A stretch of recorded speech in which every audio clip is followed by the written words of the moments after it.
Bonjour, chers auditeurs. Je suis particulièrement ravie de vous retrouver en cette période de rentrée avec Michel pour réaliser en votre compagnie de nouvelles explorations culturelles et géographiques. Alors, j'ai d'ailleurs intitulé cette émission Arabesque impressionniste et saharienne. Et pour ce faire, eh bien, j'ai fait appel à deux personnes passionnées, l'une par l'histoire et les femmes ayant joué un rôle particulièrement important à leur époque, mais oublié par la suite. Et l'autre est un passionné par le monde, la haute mer et plus particulièrement le désert, pour ce qui nous concerne aujourd'hui. Alors, je vous propose ainsi, d'une part, un voyage à la fin du 19e siècle, durant cette belle époque, à la découverte de celle qui fut le phénix des modèles, redécouverte par Michel Dassas dans une biographie romancée intitulée Marie Renard, la femme modèle, publiée cette année chez Ramsay. Donc, il s'agit d'un ouvrage passionnant, extrêmement bien documenté, comme d'habitude. Une plongée au cœur du foisonnement culturel de la belle époque. Notre deuxième invité, quant à lui, nous convie à un voyage au cœur du désert, des déserts peut-être, il nous le dira. Marc Bourriche vient nous parler de l'une de ses toutes dernières lettres d'escale, intitulée Sahara, lettre à l'amoureux du désert, qui vient augmenter la 14e édition de son recueil Éclaircies en haute mer aux éditions Complicité. Et il y exprime avec sa vive sensibilité et sa belle écriture poétique, sa perception du désert, ses émerveillements et les révélations donc, qui ont été les siennes suite à un récent séjour dans le Sahara sud-marocain. Alors Michel Dassas, Marc Bourriche, bienvenue dans cette émission. Je suis ravie, très heureuse de vous retrouver tous les deux. Nous aussi. Et je vous remercie de me faire l'amitié vraiment d'être là en cette rentrée scolaire et rentrée pour notre livre journal.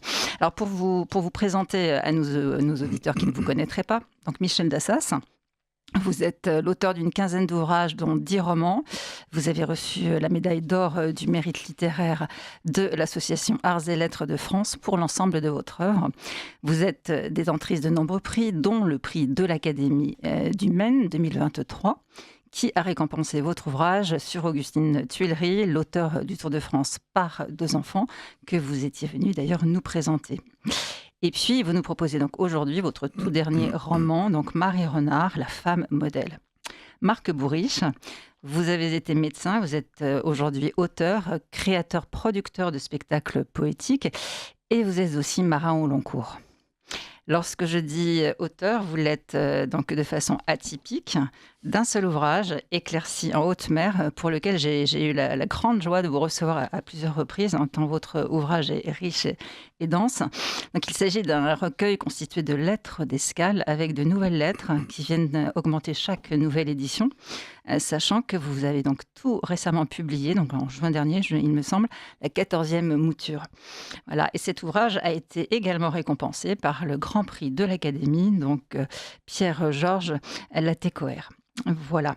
Eh bien, vous nous proposez tous les deux, en fait, pour vous, Michel, le portrait d'une femme attachante, très attachante, au destin hors norme, témoin d'une période qui fut, au plan artistique, très fertile, en fait, au plan artistique et puis historique, et surtout une époque où l'on croyait en un avenir meilleur Radieux. et radieux.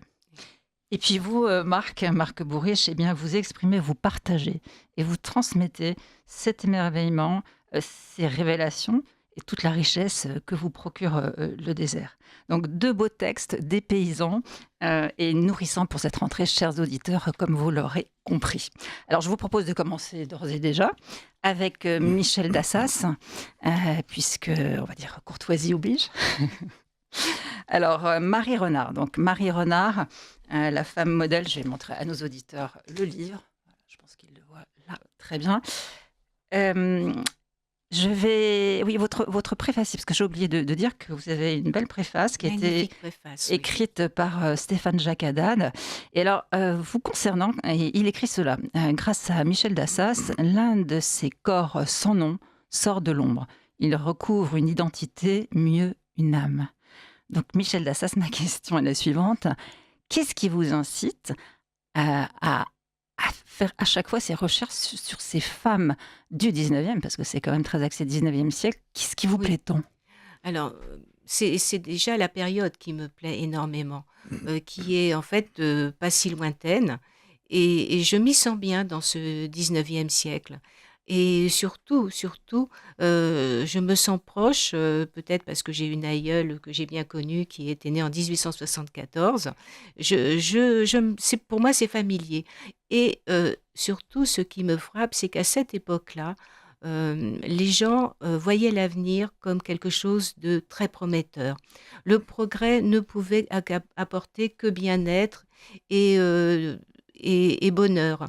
Alors, c'était dans toutes les classes sociales, des plus miséreux qui jusqu'aux aristocrates, tout le monde avait cette conviction que le progrès, pouvait nous apporter, et d'ailleurs, ça s'est concrétisé dans les différentes expositions universelles.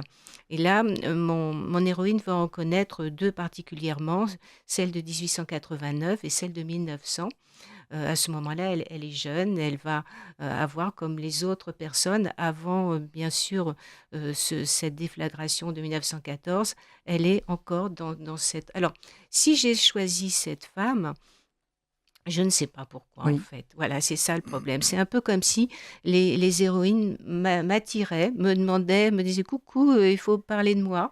Alors je ne parle pas que d'elle. À travers elle, je vais parler de tous les peintres de cette fin 19e, puisqu'elle a quand même été le modèle de 70 peintres et puis Ce qui est j'essaie énorme quand même, ce qui est oui, énorme, c'est hein. énorme. Mmh. Alors moi, j'ai pas pu en retrouver 70, hein, j'en ai retrouvé qu'une trentaine, mais Ce qui est peut-être déjà pas mal. oui, oui, oui, mais ce qui est merveilleux de se dire que, beaucoup de gens peut-être possèdent, le portrait de Marie Renard, quelque part, et le portrait où simplement elle apparaît dans un groupe, et de se dire qu'elle continue à vivre, à travers tout ça. Absolument, mais comment êtes-vous, on va dire, vulgairement enfin vulgairement, ou en tout cas familièrement parlant, comment êtes-vous tombée sur Marie Renard? Alors, je pense que c'est peut-être ce tableau de Gervex, La femme au masque, qui, a attiré mon attention. Oui, on Qui voit d'ailleurs, c'est en chers auditeurs, si vous filigrane. vous procurez l'ouvrage de Michel Dassas en filigrane, je ne pense pas qu'on le voit à travers la caméra, mais on le voit, voilà. Oui, Vous donc l'avez c'est vous avez un décidé de le tableau mettre. qui avait suscité, un scandale et je dirais même 2 scandales puisque un premier lors de l'exposition et puis ensuite beaucoup plus tard lors d'un Vous procès. pouvez peut-être nous en dire quelques mots? Ou ou D'emblée? oui, Parce que d'emblée, j'avoue que le d'accord. deuxième, surtout le deuxième Ou oui, procès est ou quand même, ou particulier et vaut, oui. comme on dit aussi, son pesant de Et cacahuètes. Je c'est suis encore en donc, vacances. alors cette femme, donc, nue avec un loup noir sur les yeux, bien sûr, je me posais la question de savoir, comment, était son visage et c'est pour ça que je l'ai retrouvée sur d'autres tableaux, sur beaucoup, beaucoup de tableaux.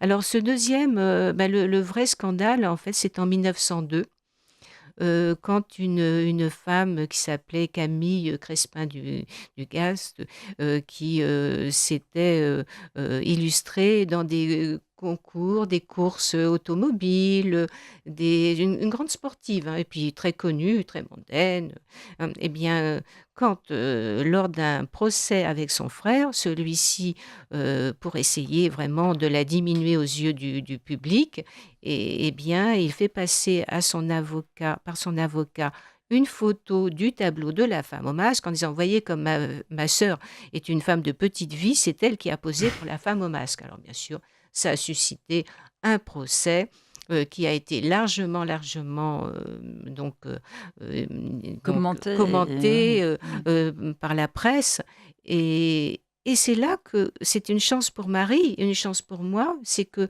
on l'a interviewée beaucoup. Elle avait déjà été interviewée avant lors d'un livre que Paul Dollfus avait écrit sur les modèles, mais là, plein de journaux la font parler, elle parle de sa vie et elle raconte voilà, donc ça s'est très important pour moi. Et merci à ce procès qui est très drôle, parce que ce procès, voilà, c'est quelque chose de très amusant. Qui vaut un vaudeville. Et d'ailleurs, je crois qu'il a donné lieu à un vaudeville Oui, du même titre, du même nom, mais bien sûr qui n'avait rien à voir. oui, en Ouais. 1905. En 1905, Oui, un petit peu. alors donc là C'est encore, dire, ouais. on l'a interviewée pour, Ouais.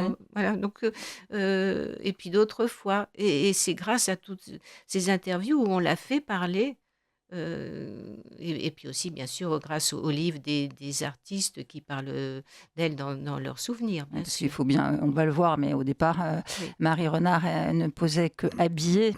Voilà, et donc après, on va voir comment elle en est venue aller un petit peu plus loin.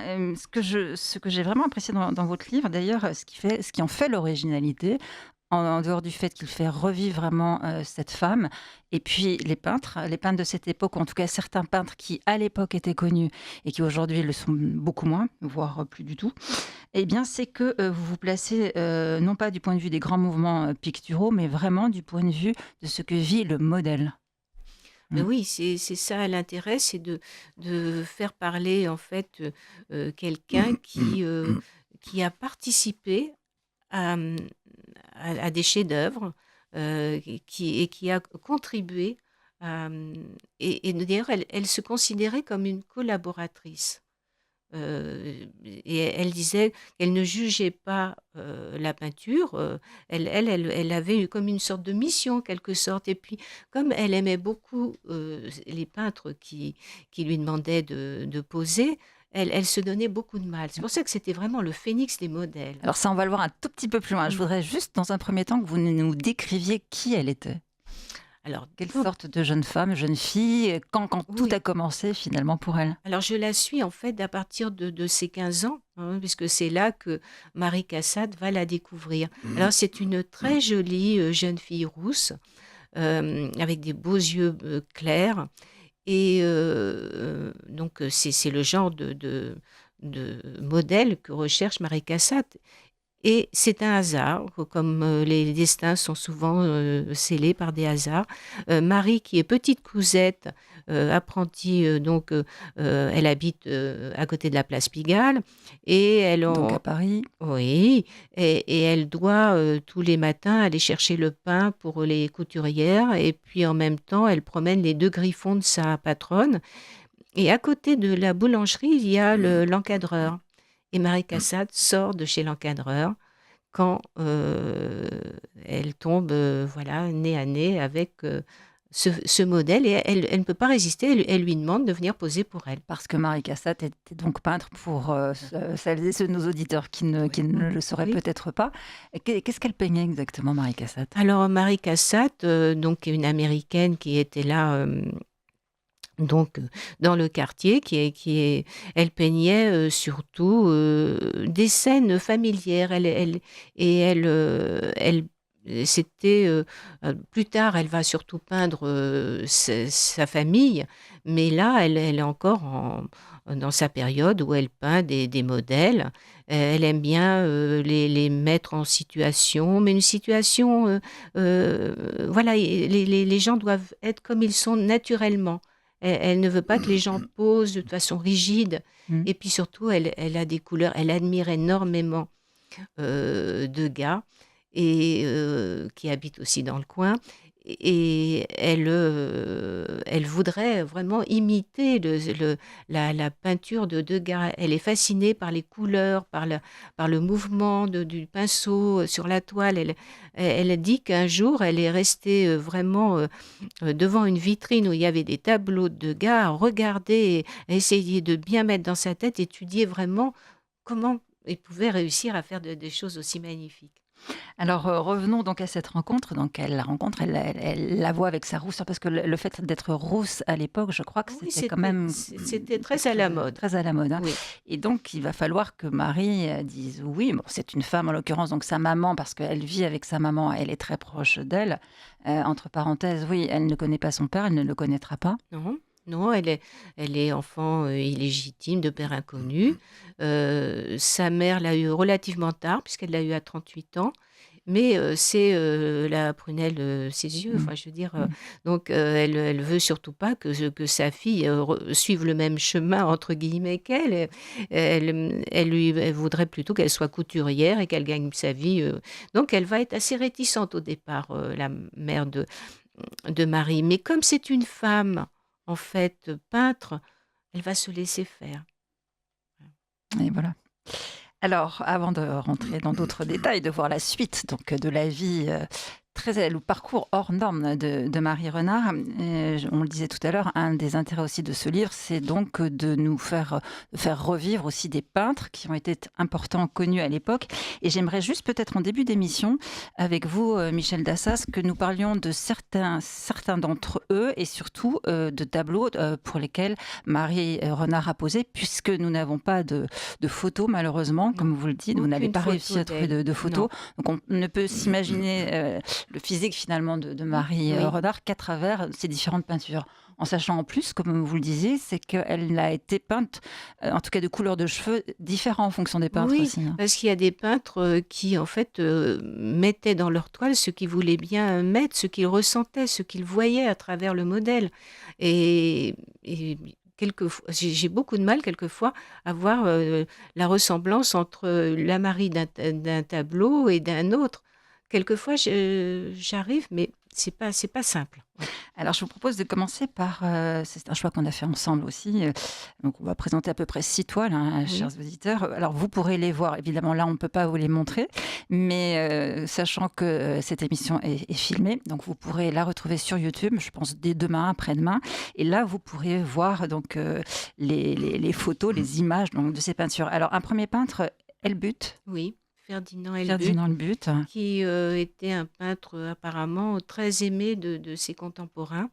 Il faisait des choses magnifiques. Bon, c'est un peintre classique, enfin académique, c'est pas un impressionniste, mais par contre, il mettait des couleurs déjà très, voilà, très vives.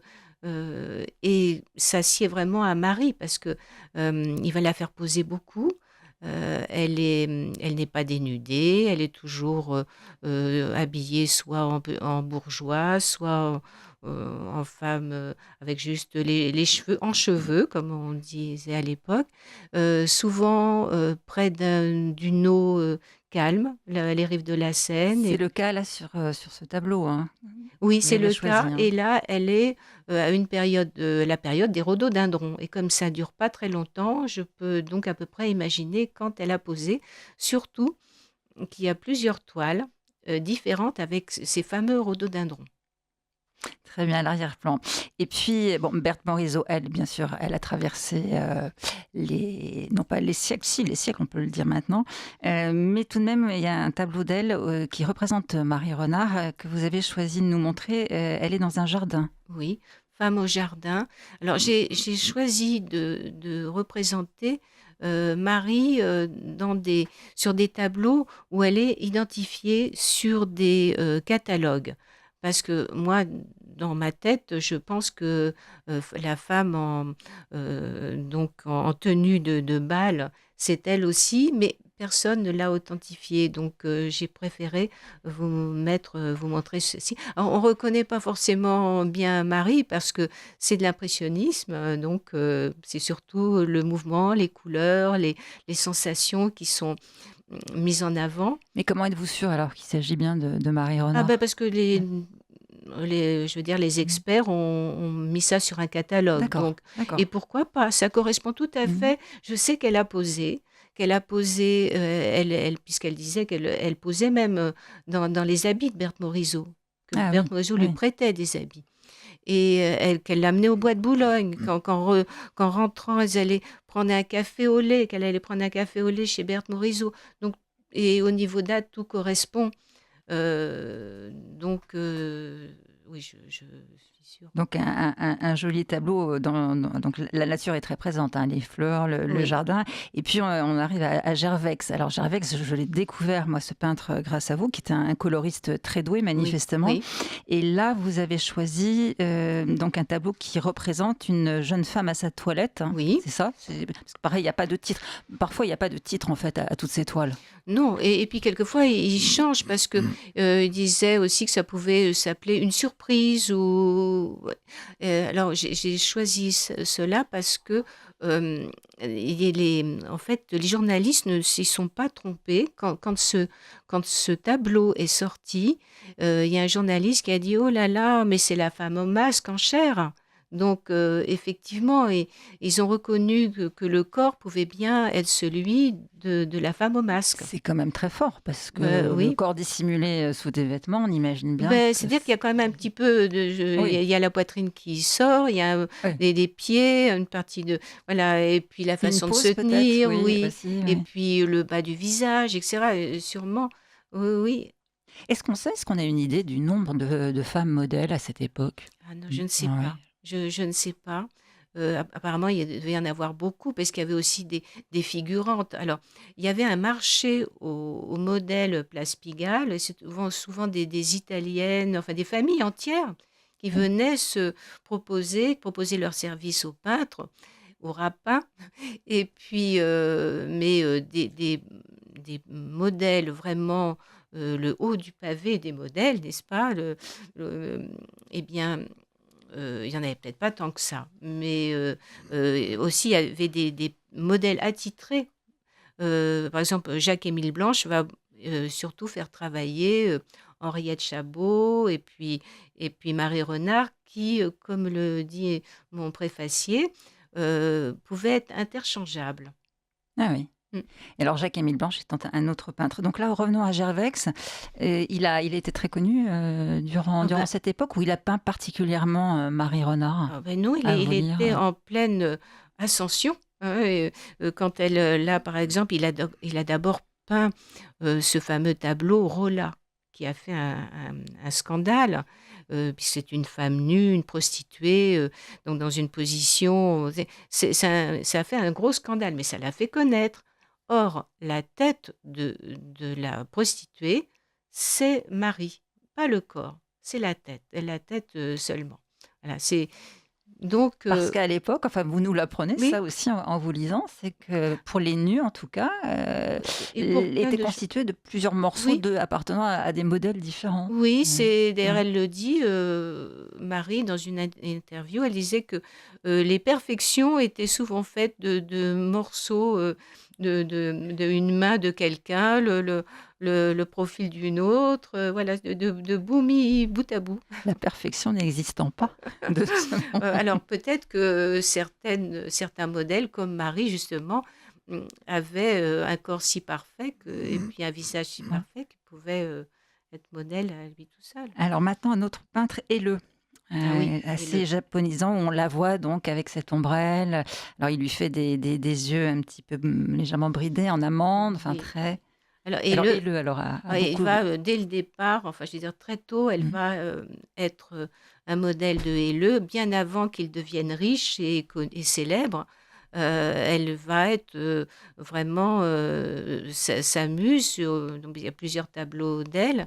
Sa camarade, hein, mais ils étaient vraiment amis, ils avaient quasiment le même âge et et donc en plus, pour ce caractère aussi généreux de Marie, elle va commencer à gagner beaucoup d'argent et elle fait crédit. Bon, vous me paierez quand vous aurez vendu votre, tableau, hein. ouais. Oui, pour ceux qui ne pouvaient pas, donc vous voyez, elle, ce qui lui importait, c'était quand même de mettre de l'argent de côté pour sa mère, pour que sa mère, puisse arrêter de travailler. Elle avait un métier très difficile, sa mère, elle était cuisinière.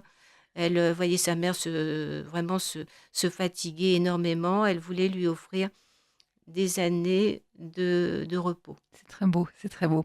Et alors, je m'aperçois en vous entendant, c'est qu'on a oublié de dire une chose. On a commencé par dire que Marie Renard avait posé pour des peintres femmes avec l'accord de sa maman, mais comment en est-elle venue à poser pour des hommes, du coup?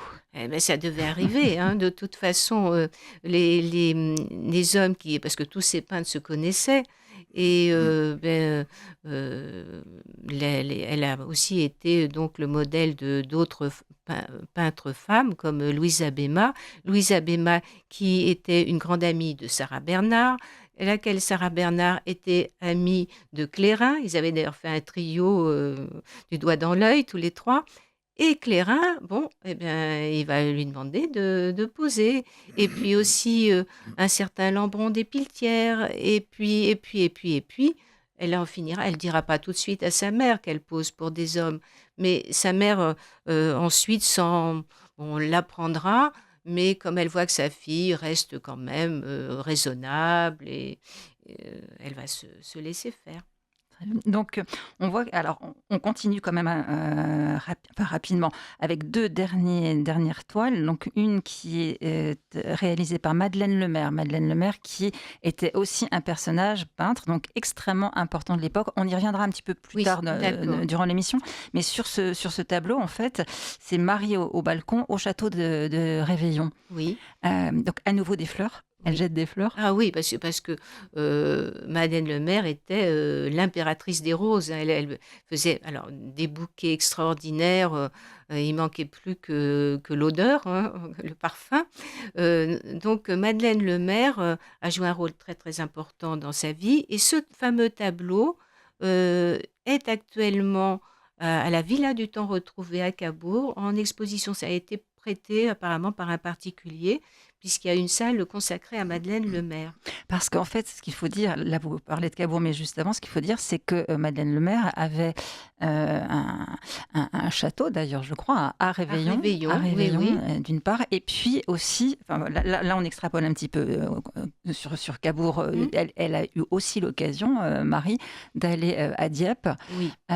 Donc vous parliez de Jacques-Émile Blanche tout à l'heure, Mmh. parce que la famille Blanche avait donc un chalet, on appelait ça un Bah, chalet à c'était le l'époque, à chalet, Dieppe. oui, et puis surtout le chalet, il y avait toute une partie d'atelier qui donnait sur la mer, cet atelier extraordinaire où peignait Jacques-Émile Blanche et où il invitait aussi des amis peintres à venir, peindre aussi. Et comme il a convié à un moment donné Helleu, bien Helleu est venu avec, son modèle. Et ça a commencé comme ça et puis après Jacques-Émile Blanche l'a aussi prise comme modèle et il se passait parce que, ils se connaissaient tous et quand on avait affaire à un modèle exceptionnel comme Marie, eh bien, en plus qu'elle était tellement gentille, on ne pouvait pas faire autrement que de la prendre. Donc vous parliez de Cabourg, je reviens dessus puisque, il va y avoir cette exposition. J'aimerais bien que vous nous en disiez 2 petits mots et aussi, pour vous, c'est l'indice aussi qu'elle a certainement peint ailleurs qu'à Dieppe? Oui, mais c'est surtout aussi Cabourg, en fait, c'est le lien avec Proust. Ah voilà. Voilà, c'est là le lien. Donc oui, elle a sûrement posé ailleurs qu'à Dieppe. Maintenant, donc la villa du Temps retrouvée à Cabourg, donc rend hommage à Proust et à tout le monde autour de Proust. Et comme Proust était très lié à Madeleine Lemaire, c'était un grand admirateur de Madeleine Lemaire. Elle l'a aidé aussi à ses débuts. Il venait toquer à la fenêtre de l'hôtel particulier de Madeleine Lemaire. Eh bien, Marie l'a bien connu.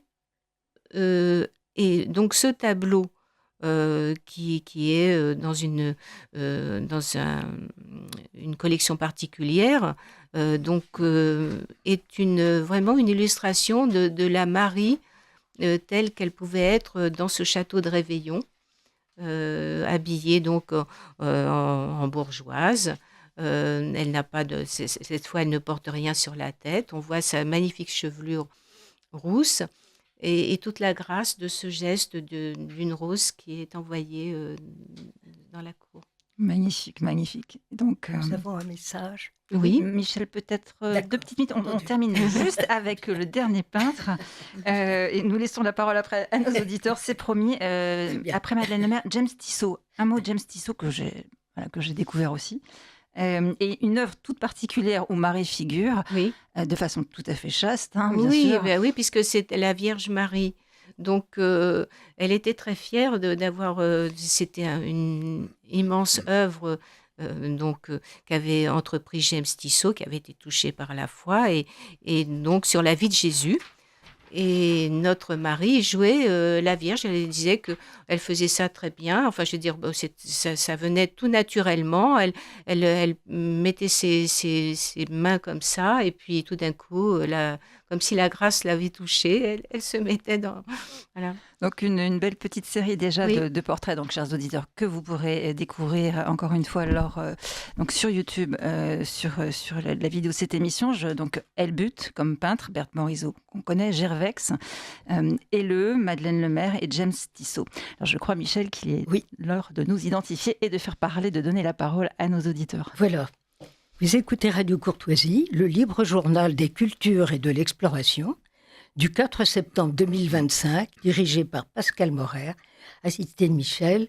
Le thème de cette émission, arabesque, impressionniste et saharienne. Les invités sont Michel Dassas, auteur pour son ouvrage Marie Renard, la femme modèle, aux éditions Ramsay, et Marc Bourriche, auteur et créateur, producteur de spectacles poétiques, pour la 14e édition augmentée de son ouvrage, Éclaircie en haute mer, et plus particulièrement sa nouvelle lettre d'escale intitulée Sahara, lettre à l'amoureux du désert, aux éditions Complicité. Alors, le message, on ne sait pas si c'est d'un auditeur ou d'une auditrice, ça n'est pas précisé. La mémoire est une vision réconciliée, tout passé est présent, de même que tout ailleurs est ici. Merci pour ces remarquables et magnifiques évocations. Merci beaucoup. C'est magnifique. Merci. Je pense reconnaître cet auditeur que je salue bien chaleureusement et remercie beaucoup pour cette magnifique... Oui. Absolument. Alors, évoquons maintenant, Michel Dassas, réellement ce qu'était ce monde des modèles. Vous en avez aussi un tout petit peu parlé. Grâce à vous, on sait qu'il y a un ouvrage pour ceux ou celles que ça intéresserait. Donc, un ouvrage qui existe sur ce sujet, donc le sujet des poseuses, que l'on doit à Paul Dollfus, Oui. que vous avez consulté également.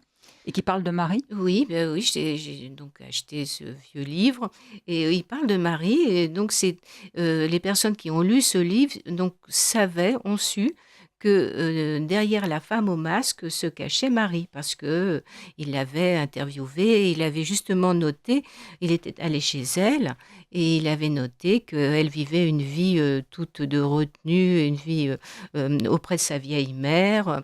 Donc, elle apparaissait complètement différente des autres modèles qu'il a décrits, parce qu'il y avait vraiment des histoires des femmes qui étaient extrêmement légères, ou qui... Elle sort complètement du lot. Et alors, les gens, c'était très peu de temps après justement la sortie de ce tableau qui avait beaucoup intrigué, puisqu'il y a des personnes qui pensaient reconnaître leur femme, hein, d'autres qui se vantaient d'avoir posé, parce que comme elle était très belle. Donc C'était flatteur. Ce tableau a fait couler beaucoup d'encre. Mais alors ce livre est sort pas mal d'années avant le procès. Très bien. Et donc, Marie, alors venons-en à sa particularité. Elle aime passionnément son métier, hein. Ça, vous le décrivez très bien. Je vais vous citer, puisque là, je ne vous ai pas encore cité. J'aime bien citer voilà, nos invités. Marie aime passionnément ce métier qui lui fait côtoyer des personnes d'un milieu différent du sien, grâce auquel elle s'enrichit intellectuellement. Douée d'une grande capacité d'observation, elle étudie leur façon de se tenir, de s'exprimer et tente de copier leurs attitudes lors des scènes où, parée de beaux atours, elle est censée incarner une bourgeoise ou une dame de l'aristocratie. Alors il y a cet aspect-là, il y a cet aspect, comme vous l'avez dit tout à l'heure, où Marie était particulière dans le sens où elle était collaboratrice, voire confidente de ses artistes. Oui, Et ça, c'était aussi une qualité assez rare dans ce milieu. Elle était en même temps, elle était très discrète, donc oui. il sentait qu'il pouvait se livrer à Et elle, intelligente. et intelligente. Oui, oui, oui. Elle était tout à fait. Et puis, elle aimait beaucoup lire, donc elle s'est aussi beaucoup instruite. Elle était, quand on l'a découverte à 15 ans, elle était encore très malléable. Elle va être propulsée dans un monde où elle va apprendre beaucoup, beaucoup de choses et elle va s'enrichir. Et c'est une. Voilà, je pense que sa mère lui a transmis aussi des valeurs. Parce que même si sa mère s'est laissée aller à un moment donné, il faut dire qu'à l'époque, il n'y avait pas non plus beaucoup de moyens de contraception. Et c'était quelque chose d'assez courant. Sa mère avait eu une bonne éducation, sa mère était instruite et elle lui a transmis aussi justement des valeurs qui l'ont guidée toute sa vie. Et Euh, puis j'allais dire aussi, elle a cette extraordinaire faculté de s'adapter, ce don de comédienne. Quand on lui demande de jouer une danseuse espagnole ou une oui, tragédienne, oui, sans avoir été en Espagne, sans en oui. avoir vu Ah forcément, oui, oui. elle vit le rôle et donc elle le vit pleinement en posant. C'est peut-être pour ça qu'elle pose si bien et qu'elle, Oui, en dehors de son physique, qu'elle est aussi beaucoup appréciée par les peintres oui, de je pense l'époque. aussi, oui, oui, oui. Et sûrement, dont les qualités majeures, justement, et la fiabilité aussi, elle ne les laissait pas choir, parce que ça arrivait Mm. aussi souvent, hein. Vous engagez quelqu'un, puis la personne ensuite ne revenait pas la fois suivante. Elle est de parole, elle se met dans la peau du mode, enfin, de ce qu'on lui demande de faire. Elle est, d'ailleurs, elle dira à la fin de sa vie, quand elle sera interviewée pour la dernière fois, à l'âge de 77 ans, elle dira que elle s'est, en fait, elle s'est beaucoup amusée. Ça, Elle c'est a beaucoup formidable. travaillé, mais elle s'est beaucoup amusée. Mais alors, vous avez un point commun avec elle, hein, parce que Oui, vous c'est aussi, on possible. sent que vous vous êtes beaucoup amusé aussi en Eh ben oui, écrivant c'est ce bien livre. possible, c'est fort possible, oui, oui. Elle dit d'ailleurs, je me fie une réputation de fakir, femme caméléon, hein. Oui, Et donc elle va devenir rapidement modèle à plein temps, en intérieur et aussi donc en plein air. À Paris, donc vous parliez du Bois de Boulogne avec Madeleine Lemaire, à Dieppe, donc dans ce chalet. Et je voudrais aussi que nous évoquions en fait maintenant les personnes qui ont particulièrement compté dans sa vie. Donc on a vu sa maman, voilà, dont elle était bien sûr. vraiment très très proche Oui, et qui va jouer un très grand rôle dans sa vie. Et puis l'amitié.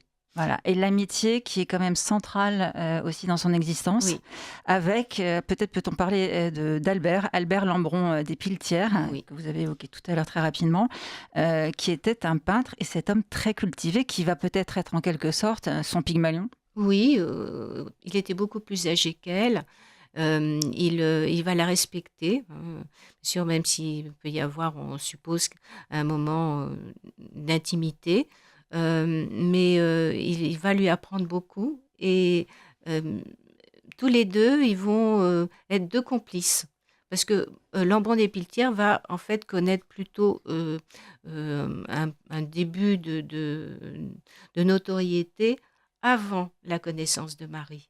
Après, il va pas vraiment peindre. Enfin, je n'ai pas retrouvé beaucoup Oui. de peintures de lui après. Et il va vivre en bourgeois et elle héritera de lui. Donc ça, c'est important. C'est un cadeau qu'il va lui faire parce qu'on sait très bien que les modèles, eh bien, ils peuvent pas poser toute leur vie. Mm. Alors donc il y a Albert Lambron des Piletières que j'ai aimé évoquer parce que personne ne s'en souvient, ne le reconnaît. Il avait une peinture tout à fait particulière, très très curieux. Et puis Madeleine Lemaire, et puis bien sûr les autres peintres comme Gervex et et Ochoa et Jacques-Émile Blanche. euh, comme Jacques-Émile Blanche qui donc ira chercher, voyez, à la mort de Madeleine Lemaire, ira chercher Suzette au château de Réveillon. Suzette qui est la fille de Madeleine. Voilà, Ouais. en 1928. Ouais, Vous voyez, ouais, cette fidélité ouais. sur des décennies. On peut parler Et vraiment d'amitié aussi oui, entre ces peintres, oui, entre ces modèles, oui, et on oui. sent que ce n'est pas quelque chose de superficiel, Non. mais vraiment quelque chose de réellement Oui, oui, fort. Et je voudrais qu'on revienne sur Madeleine Lemaire, donc oui, qui fut vraiment sa grande amie. Elle va la peindre, mais elle va aussi lui demander de venir et puis de l'aider finalement, parce que dans ses soirées, parce que à Paris, lorsqu'elle était à Paris dans son hôtel particulier rue Monceau, Madeleine Lemaire est très réputée pour ses oui. soirées culturelles, littéraires. Et Marie va être là pour l'aider. Donc elle se fait, encore une fois, toute petite, Oui, toute petite discrète, souris. mais elle regarde, elle peut un peu observer tout. C'est comme ça qu'elle fait la connaissance, enfin, elle rencontre en tout cas des personnes Oui, du monde littéraire, artistique, oui. musical. Puis les soirées de Madeleine Lemaire étaient vraiment... vous le dites, hein, vraiment appréciées parce que elle était vraiment, on s'occupait des personnes, l'accueil y était vraiment Oui, particulier. et les gens même se pressaient. Quelquefois, il y avait d'ailleurs c'est Proust qui il a bien décrit, Ouais. et les gens ne trouvaient pas de place, ils s'asseyaient n'importe où parce que on était. Et surtout, par contre, ce qu'elle voulait, c'était qu'on respecte les artistes. Alors là, par contre, elle pouvait se lever et puis demander le silence d'une façon un peu péremptoire parce que elle respectait l'art. Et c'est une femme extraordinaire. Yves Hureau lui a consacré une biographie, une petite biographie, et sur laquelle, et d'ailleurs j'ai été en contact beaucoup avec Yves Hureau avant son décès, mais lui, il avait bien saisi le personnage et il avait aussi été en contact avec la filleule de Suzette, donc la fille de Madeleine Lemaire, qui lui avait parlé de Marie parce que cette dame, qui est décédée aussi l'année dernière, cette dame avait connu Marie Renard. Donc j'ai pu avoir aussi des témoignages sur Marie Renard très âgée. Ouais. Euh, oui, alors Madeleine Lemaire est une femme fabuleuse parce que c'était une peintre fantastique, mais Et puis qu'on a oublié. qu'on a oublié. Mais oui, Et aussi, donc pour je reviens à ces soirées, mais surtout, moi j'aimerais que vous nous parliez de ce bal costumé qui a été une soirée mémorable qu'elle a voulu donc donner chez elle en l'honneur de l'exposition universelle de 1900 et donc de ce nouveau siècle, et en faisant revivre vraiment les phases de la belle époque. Et vous dites, elle a été jusqu'à utiliser toutes les pièces en fait de son hôtel particulier rue Manceau pour recréer les merveilles de l'exposition universelle dans un tableau vivant. oui, oui, ouais, ça c'était tout Madeleine Lemaire. Elle avait toujours des idées complètement excentriques et farfelues, et puis elle allait jusqu'au bout. Mais tous les gens aussi prenaient plaisir à jouer le jeu. Et il y en a ça a été, il y a des descriptions dans les journaux d'époque, et il y a même des photos, quelques Ah, petites photos qui sont parues. Attendez, je crois que c'est le Figaro illustré en janvier 1901. Et il y a quelques photos. On peut voir donc quelques groupes qui sont décrits par les journalistes, mais c'était heureusement qu'il y a eu un photographe pour immortaliser justement la tenue de alors, Madeleine juste, Lemaire. voilà, dites-nous comment était-elle Euh, costumée. eh ben, elle avait décidé d'être la porte de l'exposition. Alors, une Ni plus ni porte, moins. oui, oui. Alors, il y avait une tour Eiffel, il y avait et la Parisienne. La Parisienne, apparemment, avait été très décriée, mais elle avait, voilà, elle avait un chapeau un peu baroque.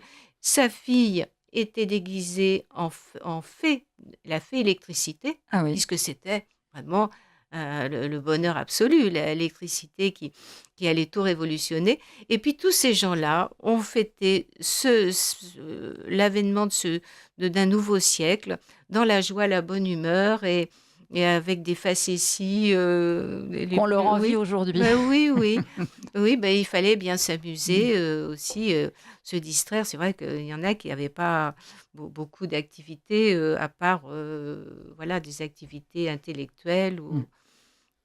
Alors Madeleine Lemaire, donc elle est cette femme peintre, cette femme donc j'allais dire grande prêtresse des soirées donc parisiennes, et puis aussi elle est la première femme nommée au poste de professeure de peinture au Muséum d'histoire naturelle, et elle va décider de créer une université des arts. Alors cette université des arts, je voudrais juste en dire un petit mot parce que c'est quand même intéressant. Elle, en fait, elle n'aime pas la peinture Non, moderne, on va dire. Voilà, elle déteste Picasso et que Proust commence à aimer. Ah, c'est ça. Alors, elle, son but, vous l'a fait dire, c'est un enseignement moral que je me consacrerai. Le sentiment de la véritable beauté ne concerne-t-il pas toute la vie spirituelle de l'âme? Et c'est pour cela qu'il y aura à l'Université des Arts, à côté des cours techniques qui seront quotidiens, des conférences hebdomadaires relatives à toutes les questions d'art. Je confierai ces conférences générales à des écrivains et à des artistes. Merveilleux. C'est extraordinaire. Comment trouvait-elle le temps de faire tout cela? Elle travaillait sans cesse. Et quand des gens venaient lui rendre visite dans son atelier, il lui parlait, mais elle était en train de travailler, de peindre. Elle n'arrêtait pas. Il y avait toujours dans des vases des fleurs prêtes à être peintes. Ouais. Incroyable. Et cette école a ça a duré quelques années, oui. Années quand même. Elle a, je crois même que pendant la guerre, la guerre de 14, au départ, elle se rendait encore donner des cours. Elle prenait le train de Réveillon, hein, elle retournait. Alors on ne dira pas plus, mais lors de cette guerre, elle a eu aussi une attitude exemplaire. Mais ça, chers auditeurs, vous le découvrirez en vous procurant le livre de Michel Dassas. Donc je répète, Marie Renard, la femme modèle. Et puis quelqu'un d'autre qui a beaucoup compté pour elle, c'est Raphaël de Ochoa. Oui. Parce qu'on a parlé de ses amis, mais a-t-elle été amoureuse? A-t-elle été mariée? A-t-elle eu des enfants? Donc, elle n'a jamais été mariée, elle n'a pas eu d'enfant, mais elle a eu aussi des coups de cœur, et notamment, je pense, Raphaël de Ochoa, lui, par contre, lui a laissé entendre rapidement qu'il préférait les hommes aux femmes. Ça a été terrible pour elle. Ça a été vraiment, oui, c'est un homme, il était très beau, Raphaël de Ochoa, hein. Et très beau, très raffiné, très, très gentil. Et il est devenu son ami. Elle s'est occupée de lui jusqu'à sa mort. Elle était très fidèle. Voilà, jusqu'en 1940. Hein. Donc, ce qui est très drôle, c'est que dans le recensement, j'ai regardé différents recensements. Alors, au départ, elle dit qu'elle est rentière. À un autre moment, elle dit qu'elle est sans profession. Et la troisième fois, elle dit qu'elle est femme de ménage et que son employeur est Raphaël de Ochoa. Grande humilité. Hein. Oui. C'est formidable. Beau. Hein. Après avoir posé pour tous ces grands artistes. Et avoir, non, ça ne la gênait pas. Non. Mm. En fait, ce qu'elle aimait, c'était... Elle aimait l'art. Ouais. Elle aimait l'art, elle aimait l'amitié, elle aimait la vie, tout simplement. Elle aimait la vie et... puisque, vous voyez, elle avait des chiens aussi, qu'elle adorait des petits chiens. Des griffons, non Oui, vous avez des griffons. Non, les griffons, c'était ceux de sa patronne. Elle, c'était des... Ah, là, j'ai perdu. Marron, des petits... Voilà, c'est marrant. Et elle adorait Donc, il y en a un qui s'appelait Toto. C'était qu'elle adorait. Elle aimait les bêtes. Elle aimait les humains, elle aimait les bêtes. C'est une femme... Pour ça, je n'aurais pas aimé écrire sur quelqu'un qui ne m'aurait pas plu. Donc, si vous voulez, il y a quelque chose qui m'attire en elle, qui fait que j'ai de la sympathie pour elle. Si elle avait été une femme désagréable, ça ne m'aurait pas intéressée. Non, mais ça, on le comprend très très bien. Et puis ça se ressent aussi dans votre livre. Et puis concernant tous vos personnages féminins, c'est toujours le cas. C'est pour ça que j'ai toujours beaucoup de plaisir à vous inviter. Des caniches. Des caniches, c'est revenu. Voilà. Alors, on parlait de grands événements parce que dans le livre, on évoque aussi l'histoire. Mmh. Donc, elle a quand même vécu 3 guerres, celle de 1870, la Oui. première, la seconde. Et puis les expositions universelles dont vous parliez tout à l'heure. Je voudrais juste qu'on s'arrête avant, avant donc la fin de cette première partie d'émission, à cette exposition de 1889, donc l'exposition universelle, et plus particulièrement sur le panorama du siècle qu'a réalisé le peintre donc Gervex, dont nous avons parlé tout à l'heure, qui était une fresque monumentale présentée dans le jardin des Tuileries et qui présentait le siècle passé en 12 tableaux, Oui. avec les personnalités les plus remarquables. Oui, c'est Il y a eu des fantastique. photos de ça? Oui, oui, oui. Ah oui, j'ai pas apporté il y a des oui, oui, il y a des photos, effectivement. Des photos parce que c'était quand même quelque chose qui faisait 120 mètres de tour et 20 mètres de haut. Énorme. Et bien sûr, il n'était pas tout seul à Versailles. Il a eu Mm. l'idée et puis Alfred Stevens a coopéré. Oui. Et ensuite, je suppose qu'ils ont dû faire déjà des esquisses, etc. Et il y avait 120 personnes qui ont travaillé sur cette œuvre monumentale et qui restitue toute l'histoire de ce siècle. Et ce qui a beaucoup touché Marie, c'est qu'elle a reconnu dans la dernière partie des gens qu'elle connaissait, qu'elle côtoyait, des artistes, des intellectuels, voilà. Donc, elle était des hommes politiques, puisqu'elle a aussi connu les hommes politiques. Aussi, c'est vrai qu'on Mm. en avait parlé. Donc, elle a une vie très riche. Elle a été modèle assez longtemps quand même. Oui, je Elle a- pense que jusqu'en 1900, déjà en 1914, c'est le dernier tableau que j'ai retrouvé la représentant, où elle était nommément inscrite donc par Louise Abéma. Mais je pense que c'est un tableau que vraisemblablement Louise Abéma a fait pour elle, puisqu'elle a marqué sur la toile Marie Renard. Et c'est en 1914 et on voit toute la tristesse déjà qui se lit sur son visage parce que tout Français était Mm. terriblement triste. Donc surtout à la fin de 1914, après tous ces morts déjà. Et donc, mais c'est un tableau qui la représente un peu comme une carte d'identité où on voit son buste et son visage. Et je pense que c'est peut-être le tableau qui est le plus proche de la réalité. Parce que Mm. là, Louise Abéma n'a pas essayé de la montrer sous un autre jour que le jour l'aspect qu'elle avait à cette époque-là. Et aussi, on apprend avec vous qu'elle avait quand même donc cette très belle silhouette qu'elle a gardée. Qu'elle a Oui, gardée aussi. elle a gardé, elle est restée Mm. toujours mince, elle était grande, hein, Mm. grande et mince. Elle faisait attention, elle surveillait sa peau de rousse, elle faisait attention au soleil. Et puis, alors, elle a vraisemblablement teint ses cheveux après. Et il y a un journaliste qui disait, je crois que c'est Paul Dollfus qui la rencontre vraisemblablement lors du procès de la femme au masque et qui me dit que voilà, elle avait vraisemblablement teint sa chevelure. En tout cas, donc elle va cesser de poser, donc on peut imaginer quand même ce que ça a pu représenter pour elle. Et puis, elle va surtout, comme elle va vivre très âgée, jusqu'à plus de 92 ans, elle va avoir la grande douleur de perdre au fur et à mesure tous les êtres chers. Oui, Elle sera, d'ailleurs, sa fin n'est pas gaie. Une fin n'est jamais gaie, mais non. en l'occurrence, elle va mourir à l'hospice d'Ivry et elle sera donc inhumée avec sa maman, ou Oui. sa maman sera donc Au cimetière de Saint-Ouen. au cimetière de Saint-Ouen. Et donc malgré cette fin triste, je voudrais quand même rester sur cette note très positive de ce qu'elle disait d'elle-même, Mhm. qu'elle avait eu une belle vie. Oui, voilà, exactement. Je pense que c'est ce qu'il faut retenir Oui, quand même oui, de oui. Marie. Et je pense que jusqu'au bout, puisque la dame qui l'avait connue disait que c'était une vieille dame charmante. Donc je pense que jusqu'au bout, elle était heureuse de sa vie, elle se contentait de ce qu'elle avait. Et puis d'avoir un bel environnement, la nature, regarder un enfant jouer, regarder un animal. Voilà. Alors, un très beau portrait d'une femme particulièrement attachante, Michel Dassas. Un vraiment grand merci. Une Merci femme au à vous. destin hors norme, témoin donc privilégié des mutations de son temps. Donc, une femme, une époque qui revive grâce à vous.